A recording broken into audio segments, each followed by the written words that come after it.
Welcome to the BleedRedblacks Podcast with your hosts Mike, Colin, Shinin, and Santino.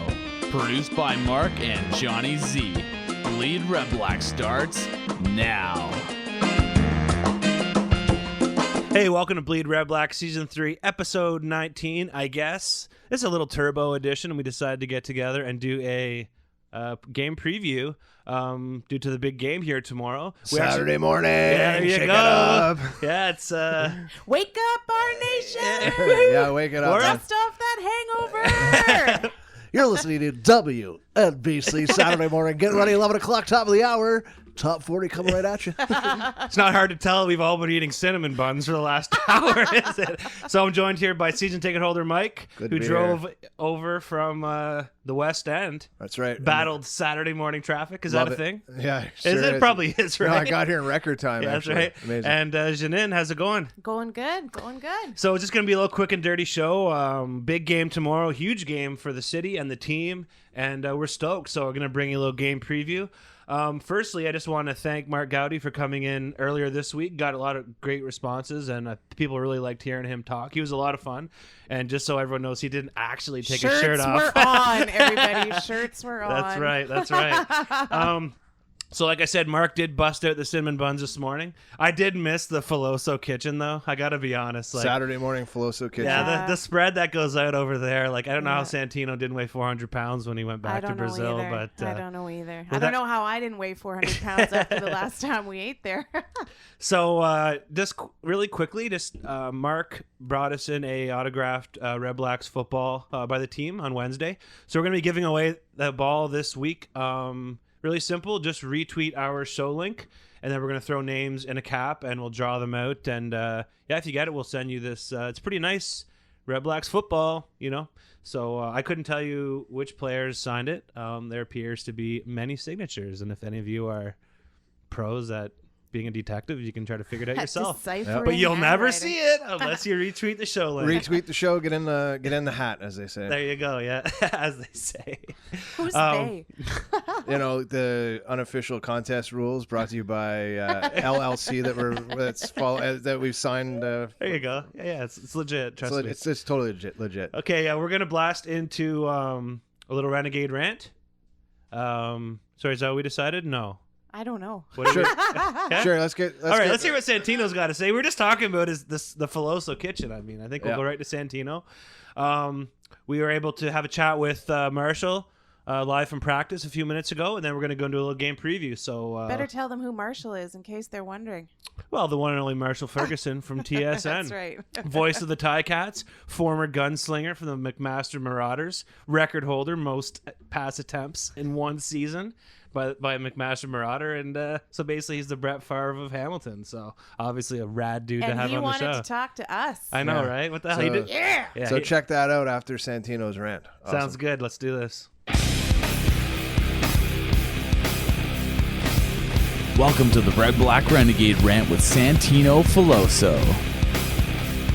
Know how I know the Red Blacks will beat Edmonton for sure? It's easy. We've got a secret weapon, one that terrifies the Eskimos so much that last time we played them in a do-or-die game, they petitioned the CFL to ban us from using it. That's right, I'm talking about our log and the Algonquin Logger Sports team. Well, our loggers weren't allowed to the Grey Cup. With Sunday's matchup in the friendly confines of TD Place under the watchful gaze of Frank Clair's statue, our logging team will go to town, sawing each wood cookie with a little extra oomph. Like a river runner in the 1800s, the Red Blacks need to ride the log cutters' momentum to victory. Another reason I'm confident is because I literally don't think in the history of sports that a team has given away 20,000 cowbells. Given that many in our nation already have their own cowbells, I don't think it's an exaggeration at all to say that there'll be a bell for every single person in attendance. Remember folks, dual wielding is a powerful thing, but only on defense. Why else do I like Ottawa's odds? Well, we're as healthy as we've been all year, and the additions of Tank Reed and Cleon Lang to our defense should do wonders in allowing allowing us to stuff the run and get after a banged-up Riley. Not to mention, Burris and company have had 2 weeks to practice the timing of some crisp routes. Hopefully we won't need another 2nd and 25 moment, but with Sinopoli, Jackson, and Payton in the lineup, if the moment calls for it, I know someone will step up and come through in the clutch. So get pumped, our nation, because Sunday is our day, and the only thing the Eskimos will be leaving TD Place with is an East Finals participation award that they can go home and frame. That's all for this week, guys. Make sure to rant back at Red Blackade, and remember to bleed Red Blacks. Are you sick and tired of being heckled for selling hot dogs outside TD Place with no permit? Hey, you got a permit for that, bud? Or your worries are over with the new 123 hot dog permit kit from 613 Sneaky Sausage. Send us your money, we send you a permit. It's as easy as doing a backflip after a punt. This permit also works for oysters, corn on the cob, stinky tofu, and lemonade stands. Get yours before it's too late. This has been a paid advertisement by the BRB Group. BRB does not endorse or suggest this product, but if you send us $50, we will print you anything you want. Okay, we have with us Marshall Ferguson from TSN in Hamilton. How's it going this morning, my friend? It's good, guys. It's beautiful out here. Getting excited about game day as it gets closer and closer. Well, thanks for joining us. We don't usually have a sideline reporter available, so this is pretty awesome. But the big question we're wondering is, where'd you go for breakfast this morning? Expectations. That was my choice. I came here in week 18, I believe it was, when the Ticats played here, and I was calling the game, and I was, kind of Google mapping and looking around and wondering where I should go to eat in Ottawa. And so I came down on that trip with my girlfriend, actually a weekend to get away. And so we went over to Expectation down there on Bank Street, and we loved it. So we went back the next morning. And then when I came in here with the CFL guys this week to be able to cover this game, I said, let's go back to that spot that I love so much. They literally have hundreds of things they will do with eggs for you. They do. I used to go there in university all the time, so a place that's been around for a while. Well, let's just say I'll never run into you there, Marshall, but I'm glad you enjoyed your breakfast. So what's going on in the field this morning? You're watching the practice right now. How are things looking, and what are you looking at? The field looks amazing. That's the first thing I should note. They're putting the paint down on it right now, so it's all fresh and it's all still very, very wet. They've got, it looks like more sponsors as well than the usual typical game. I mean, it looks like early era CFL when they would just fill the field with anything they could possibly put on there. So we got a little bit of Mark's Work Warehouse love. We got the keg. We got Casa de Mama, everyone's favorite frozen pizzas. So they got a whole bunch of stuff on here that's going to make it look really, really nice. And again, it's not like this building needs any help looking beautiful. It's a great place to watch a football game from. But so they put the paint down, and right now the Red Blacks came out about 5 minutes ago. They're hanging out and doing a walkthrough, but they're only doing it in the end zones because the paint is still kind of wet out here. So they prefer their practice jerseys, regardless of what happens in this game, whether they continue or not, to not have a bunch of Casa de Mama green paint all over them, because that would look a lot like the Riders that played here. So but yeah, they're just out right now enjoying themselves and kind of walking through some stuff. There's a lot of guys on Team No Sleeve. You guys have a lot of tough guys on the Red Blacks. Yeah, you'll have to get down there and help them paint the Expectations logo on there later on today. Only a sponsorship deal out of it, okay? Yeah, absolutely. So the weather. How do you think the weather's going to play tomorrow with what we're seeing on the new old Doppler radar? What do we got in store for us for a final with snow? I'm pumped. I can't wait. I love Canadian football, and I had a chance when I played at McMaster, and also when I played high school ball in Kingston, Ontario, to be able to get a chance in some of those windy, wet weather, cold, nasty games. And you kind of hate them in the moment. And I'm sure that these guys are walking around here going, seriously, we have to go through all of that. But then you get those moments, whether it's at the end of your career or at the end of the season, where you look back on, that crazy snow game and the amazing things that happened in that game. And it makes you kind of appreciate how awesome Canadian football is. I just think it's the most Canadian thing. Like, it feels like you've got an IV of maple syrup when you watch a snowy football game in Canada. So I think it's going to affect the game, that you'll probably see a little bit more of a ground attack from Edmonton. I don't know how effective they'll be at getting the ball out wide to their speedy playmakers, but I also do think that if you're going to, you look for a quick way to get the ball out of your quarterback's hands in that spot, you're probably going to do it in a way that is a quick screen, and that kind of favors Edmonton as well. But I think it'll be a fun game regardless. It's going to feel like a true Canadian football playoff game. So, Marshall, you talked about you've played, and you yourself being a former player, you've played in these kinds of conditions. People like me who've never played football, we always say, yeah, you got to protect the ball out there in the bad weather, but tell us from the player's perspective, like, really, what are the coaches telling the players so that they prepare for this weather?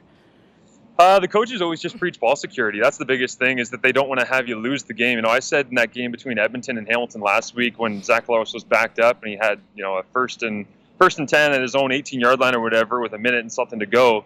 You can't win the game from your own 18-yard line, but you can sure as hell lose it. And sure enough, he threw a pick and they lost the game. So that's the biggest kind of takeaway that I have when you're coming from a coach's perspective, is there's a lot of ways that you can lose playoff games, and there's only so many that you can win them.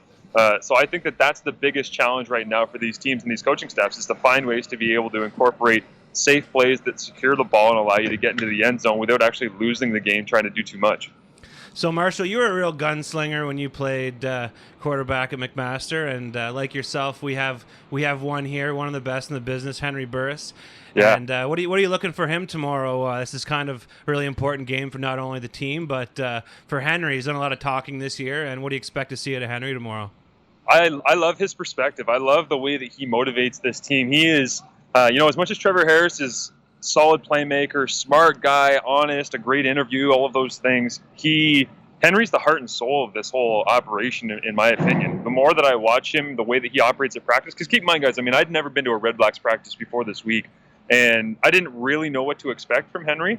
The very first day, the very first practice going into this whole thing, he basically was acting like he was 15 years old, ripping around. And I know everybody talks about how young and exuberant and all that he is, but it kind of punches you in the face when you see it for the first time. Like, he was, very first day, they walked around and you had Jimmy Elizondo, give him a play call. Let's go gun tight trips right, 34 cross X ocean motion or something like that. And so Henry walked up to John Gutt, and just to make everybody kind of laugh, screamed the play call into Gott's face while they had their face masks touching. And then he ran all the way to the wide side of the field, went over to Greg Ellingson, and screamed the play into Greg's face with their face masks touching. And it was just one of those kind of dumb, fun moments that you get in playoff football, where you can tell how locked in this guy is and how much he's enjoying the moment at the age that he's at right now. I think he's going to have a massive game. I am not impressed at all by Edmonton's secondary. Hamilton last week tried to kind of exploit the middle of the field, so they were going after Dion Lacey, the Will linebacker, and Neil King, who's a former Tiger Cat, so they knew him really well. But I think you can see on film, if there's somebody you want to exploit in that secondary, it's Neil King, and he happens to be right in the middle of the field. So I'd be looking for a couple of double moves. I'd be looking for a couple of deep in-breaking routes, maybe a post over the top where you try and confuse Neil King and try to make him cover both sides of the field. Because, as you guys know, between Ellingson, Ernest Jackson, and Brad Sinopoli, in concert with everything else this offense has to offer, and Hank's big arm, it's scary what they can do, and they can attack every inch of this massive field. So I think that's a big, big advantage, and I think that Henry's going to have a great game. Yeah, and maybe let's just talk about Riley for a minute, Marshall. Tough travel schedule. He might be a little bit distracted because his wife is expecting their first baby. I think he's not as hurt as people were wondering whether or not he was going to be hurt. But to me, Riley's a warrior, and he's going to play no matter what. But both times that Edmonton played Ottawa, he was getting really pissed off because Ottawa was getting in his face. And so do you think that we can keep Riley really aggravated all game long? Do you think we have a good shot at that, the way that we seem to be able to do that in the regular season? Yeah, that damn mainstream media making up stories about how hurt he was, so we had content all week. Eh? You guys. Gotta pay the bills, Marshall. It is funny though sometimes, guys, when I look at the way that we perceive, after the game, it's the storyline wasn't how much he battled through or how great James Franklin played or how amazing John White was. It was like, will he play next week? I'm like, guys, and I know this from being a player, he has a full week to recover. Like, as long as it's not broken, as long as he hasn't torn something off the bone, then he's going to have swelling go down throughout the week. He's going to practice. It's not even his throwing hand. He's a quarterback. So anyways, I don't know why we dug into that. But yeah, I do think you have an opportunity to get after Mike Riley. The thing that I would point out, though, and something that a lot of CFL fans I think have come to understand about Mike Riley is you can frustrate him in the first quarter, and he can throw an interception in the second quarter. He can have a fumble in the third quarter. He'll still come at you in the fourth. Mm-hmm. Like, as long as the game is within striking distance, and even if it's right on the edge of being in striking distance, that guy still finds a way to dig down deep inside and find a way to muscle the ball out 40 yards down the field when he needs to. The mic'd up feature a couple of years ago in the West Final against Calgary, when he had the broken foot, I believe it was. Yeah. It's amazing audio because he's literally growling between every play, trying to battle his way through that. It's an amazing part of his game. With that said, I think a lot of it's on Taylor Reed because you're going to have typically a 5-man box, so your 4 defensive linemen and your 1 linebacker when you're playing against great receivers like they have, because they spread you out across the board, and then they try to hit you inside with a little bit of a run attack. But they've been practicing a lot this week, guys, that I've seen Ottawa's defense against the threat of Mike Riley running as well. So I think that that's kind of an X factor going into this one. But you can get to Mike Riley and you can hit him and you can frustrate him. But at some point, he's going to do Mike Riley things that make you go, wow, that's a tough quarterback. Yeah. So we've gone around offense and defense. Lastly is kind of special teams, and it's been something we've been suffering through all season with Milo, and just special teams play has been up and down. So what do you see coming out of this game, and how is Edmonton going to look on that side of the ball? Edmonton's kicking game is pretty strong. I know the wind was at Grant Shaw's back last week when he booted. I think it was an 85-yarder kind of thing, but I respect their kickers. I do not respect their return men. They have struggled more than any CFL team, I think, to be honest, with their return game, in the sense that they had Kenzel Doe brought in at the start of the season. They didn't have Kendall Lawrence, and then they started to kind of move around and go with, Troy Stoudemire got brought in when Kenzel Doe went out, and he hasn't been fantastic. They're among the worst in the league when it comes to average return yardage. So I do think that they're going to struggle in the return game. I think that's advantage to Ottawa. When it comes to the Ottawa kickers, I mean, how many kickers do you guys have? I've been at practice. There's like 5 dudes who just kind of rotate here. There's a couple high school kickers, actually. I just got back, actually. I gave it a go myself. It was awesome. It is amazing, though, because I'm used to Hamilton, where Brett Maher was the one kicker that they kept after that spring camp, and then they used him all year long, and he did every aspect of the game for them. And then I came here, and I'm like, who are all of these guys? And half of them are ex-Hamilton kickers that they cut. So it is amazing. But I do think they know this field. They know how important field position is. And also, I think Ottawa is probably among the best teams in terms of being coached when it comes to special teams. So they're going to have their hats on the right way, and they're going to be able to be creative as well. Also, I love watching Jamil Smith be able to run, and I love watching Tristan Jackson as well. Those guys, I mean, you talk about spring in your step with Henry Burris. These guys, when they actually turned on the jets, like once or twice that I saw it this week, they fly. They're crazy talented. So I think the advantage overall in special teams, when you're talking about kicking, returning, coverage, coaching, all the rest, is to Ottawa. Awesome, Marshall. Thanks so much for joining us today. I'm not going to ask you to do any predictions because you're from Hamilton, so I know you have these bias built inside of you, you know?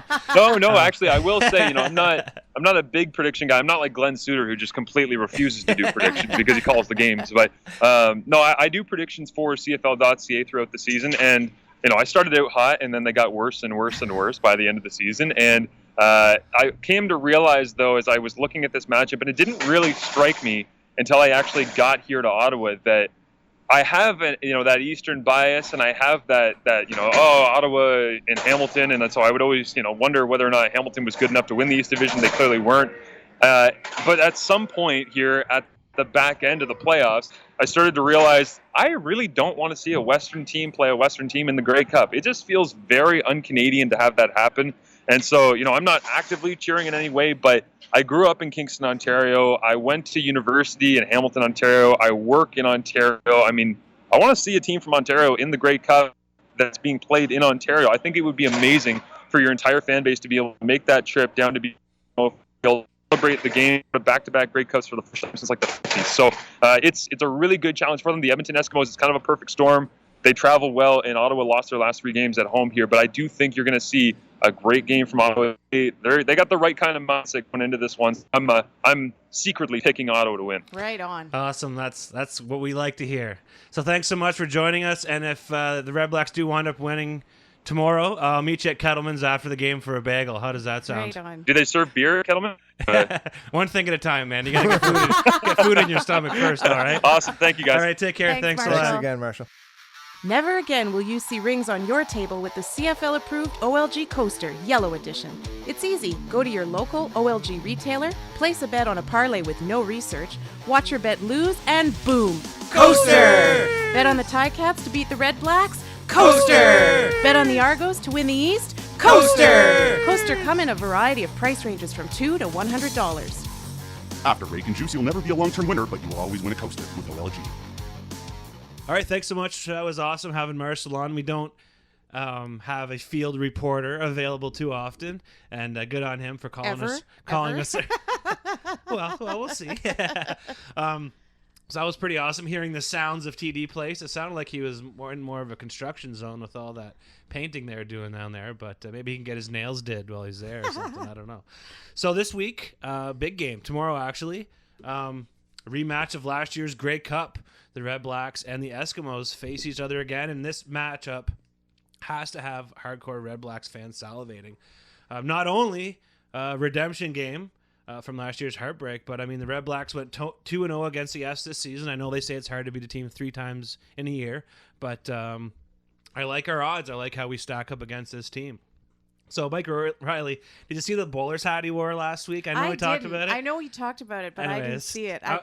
That joke earlier this week went right over my head because I didn't see this hat. Just hoping he shows dress up like one of the Lumberjos. That would be the ultimate level this week. But it's hard to wear flip flops this time of the year. But we'll see what happens. So apparently the first 20,000 fans entering the game will get a cowbell. So hopefully they tape on some education when to use that cowbell. Be nice. As the casual fans may be a little confused. But remember folks, loud on defense, quiet on offense. And you know what makes people quiet on offense? Mouthful of pretzels. Just $2 saying. pretzels especially. I hope they're $2. No, they're probably back up to $7.50 this week. Mark Gowdy, calling Mark Gowdy. Yeah, that's right. CVs too. That food cost is incredible on $2 pretzels.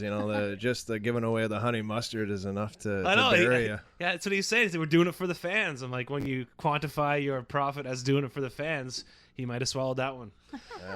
I doubt it. So the S managed to hang on last week in the wind tunnel against a beaten up and worn out Hamilton team. But Edmonton had trouble finishing that game, and they have a nasty travel schedule because they're doing the back and forth between the East thing. And, first off, congratulations, Mike, to you and your wife, Emily, because I know you're expecting your first, but I'm not going to lie. I'm hoping that you're a little bit distracted by that. So you might have been able to hang on in Hamilton, but I got to tell you, I think there's plenty of reasons to think that they're not going to be able to hang on here on our home turf, guys. I don't know if you agree with me there. Yeah, I think they're going to have their hands full, and we're gonna talk about that in a few seconds here. Firstly, I just want to say the Red Blacks don't perform well after a bye week, and that has me a little worried. I'm sure time to heal, is good, but I always say when a team doesn't perform well after a bye week, it lays solely on the coaching staff. So let's hope they have really high tempo practices and that everyone is trending up in practice, especially today. Yeah, I heard, as we heard, they're wearing no sleeves today, so that's straight up, like, no messing around. Yeah. Game time. Leave the woolies in the locker room. Yeah. Just go out there. Get fierce, boys. Get fierce. Yeah. No doubt no doubt that we played our shittiest football after bye weeks, but that's regular season, and it's a whole new storyline when you're in the playoffs.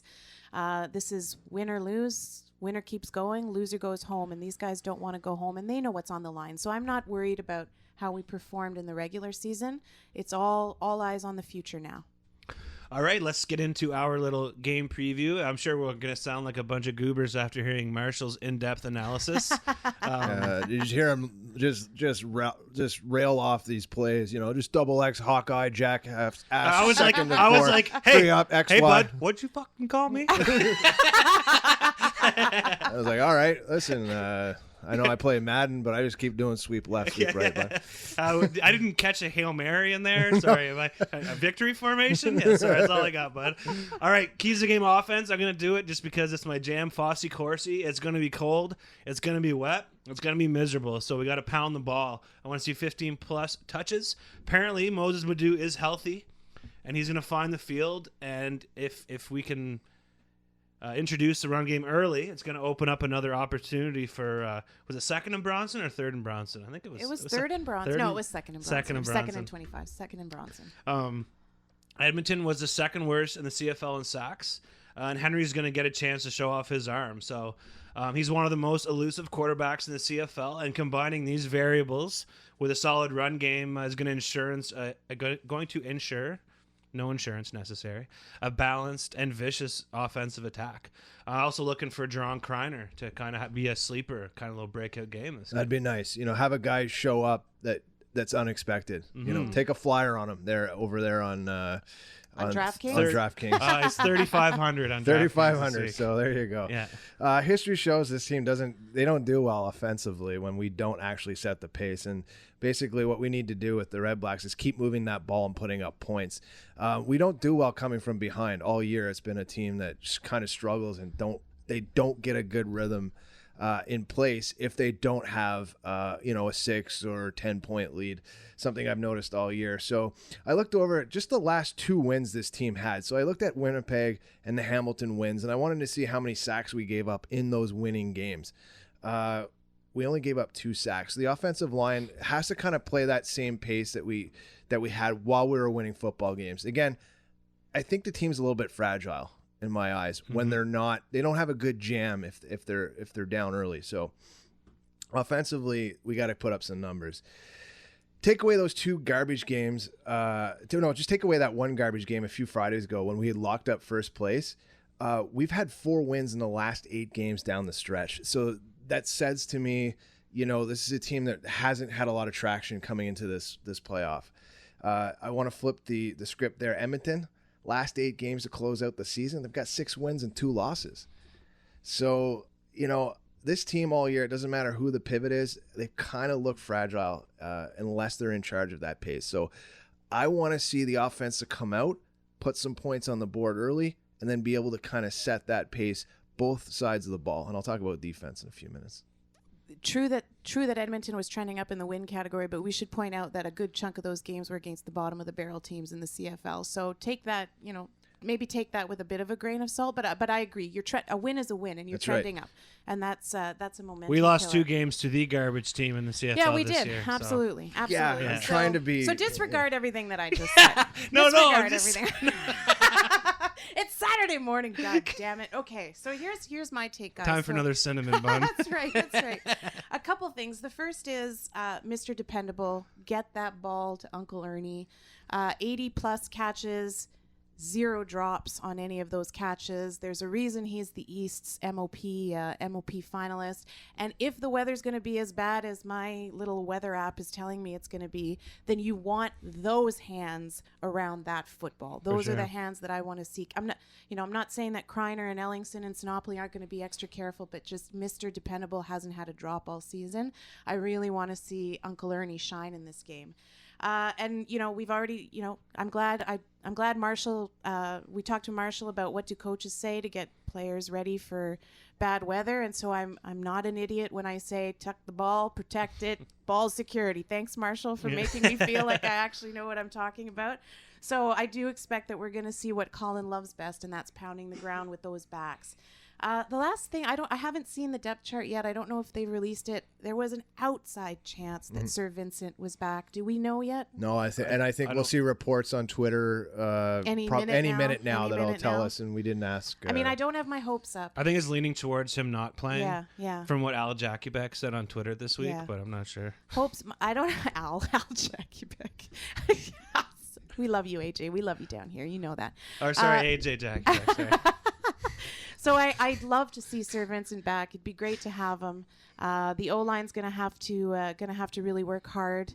They're gonna have to work hard to protect Hank. So let's and to get our ground game going if the weather's bad.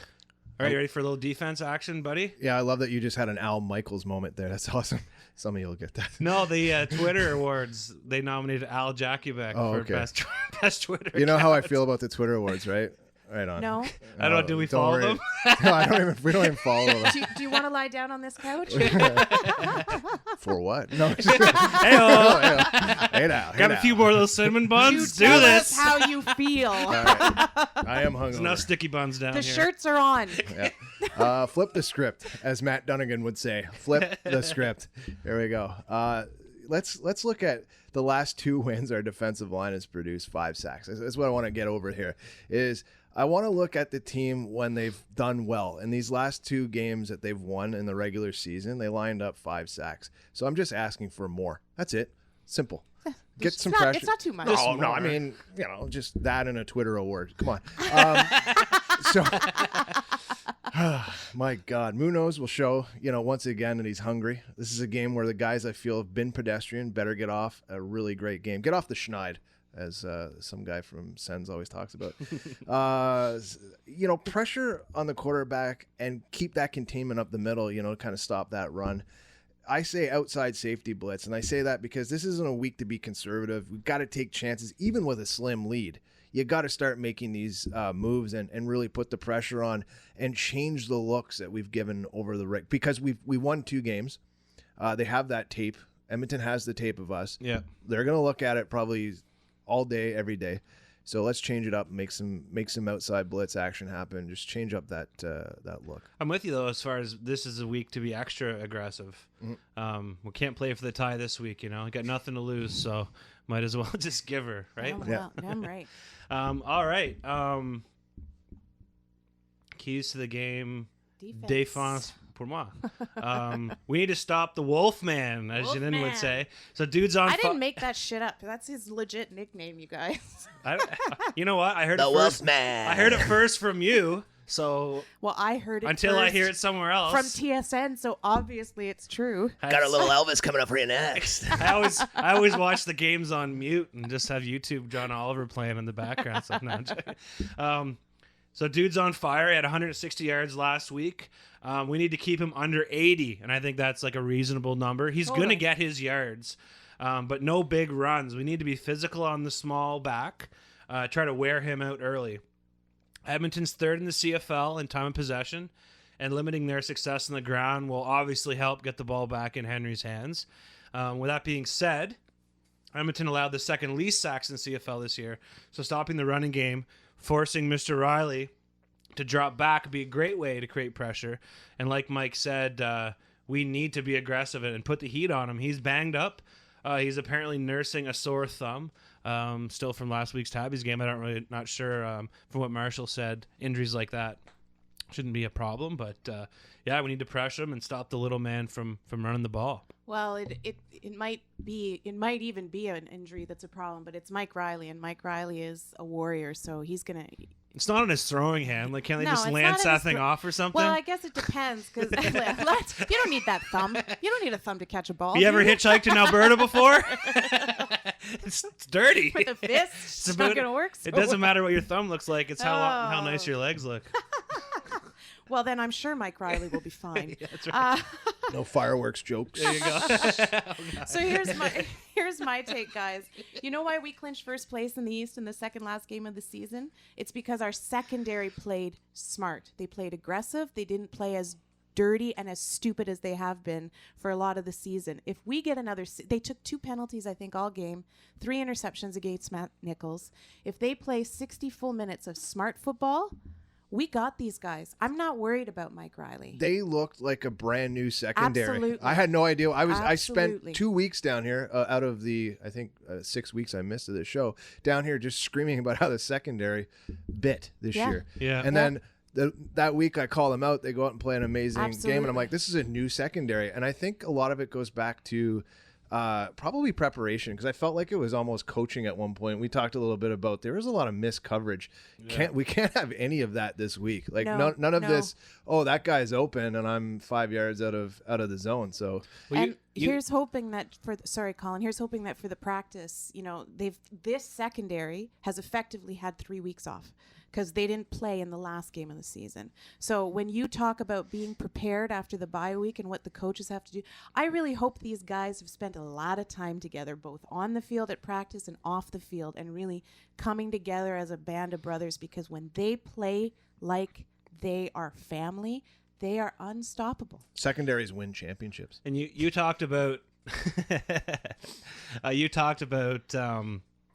the Eskimos trending upwards and the Red Blacks, kind of finishing the season limping in, but we can't say that about the secondary. They are trending upwards, which is nice. At least there's some aspects of our team that are really coming into their own, and I expect a big game from those guys. Me too. And like you guys have mentioned, if they keep a level head and are prepared, they definitely have the physical abilities to shut down anyone.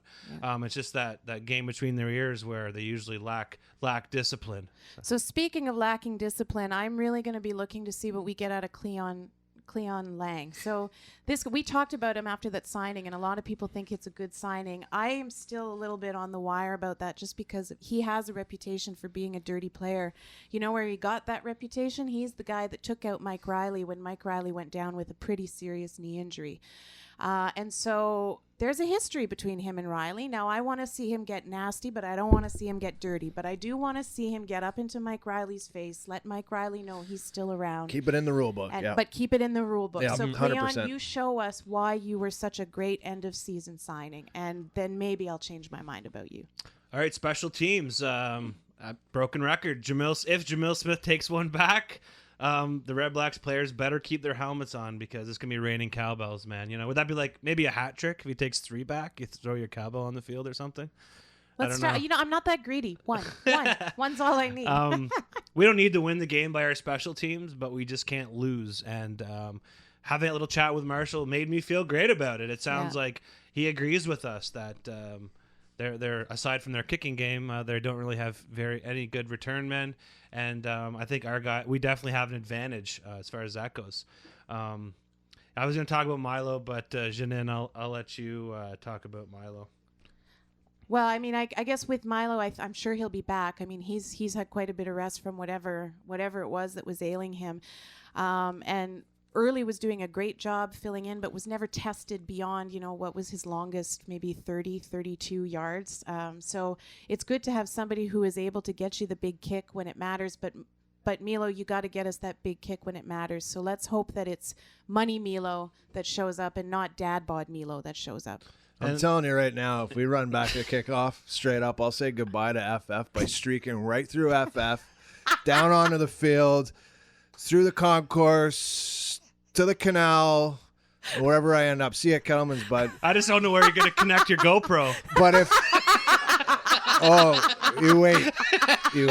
Unless I'm going to tell you something. If you don't find me, you better drag the canal for me, okay? Oh, we won't have to drag it. The canal's been emptied. We'll just see your naked ass sticking up from the canal. That's amazing. Well, there's that moon we were talking about. What's it called? The super moon. There we go. I'll give you a super moon. I'll give you a super moon. But I'm telling you, it's going to be... If special teams wins this game, it'd be fantastic to get into that Grey Cup mode with two things happening. One, special teams on a high note, and 24,000 people seeing you naked. Yeah, amazing. How's that for a nice little Sunday roast? I'm going to stop over and see Edna on the way out. Show her what she's been missing over there in GG. Oh, man. God bless her heart. She'll never seen anything like this before. I love it. So you will streak through GG. I gotta make a stop. I gotta make a run by. If you see her pop an Altoid on the way over, look out, bud. She's coming in for business. I'll have my socks on though. Don't worry. Oh, it is gonna be chilly, right, man? It's not crazy. Or a sock on, maybe. I don't know. I wish we'd go to the game right now. It sounds awesome. I'm ready. I started last night. I'm ready to go. Man. I can't wait till tomorrow. It's gonna be amazing. All right, it's great. Thanks for coming in this weekend, guys. On short notice, a little weekend show. Thanks so much for Marshall Ferguson and TSN for joining us. Always fun when I get to hang out with you guys, and thanks to Mark for making us some pretty bomb-ass cinnamon buns. Yeah, I'm gonna go get mine now. I've been saving it for my lunch. So get down there early. Get down there early tomorrow. Just throw a piece of ham on that. It'd be glorious. Everyone, get down there early tomorrow. Be loud. Have a lot of fun. Ring those cowbells on defense only. And let's play some winning songs before next week's show. Let's get lit. Thank you for stopping by on this week's episode of the Bleed Red Blacks Podcast. Follow us on Instagram and Twitter at Bleed Red Blacks, or like us on Facebook at facebook.com/Bleed Red Blacks Podcast.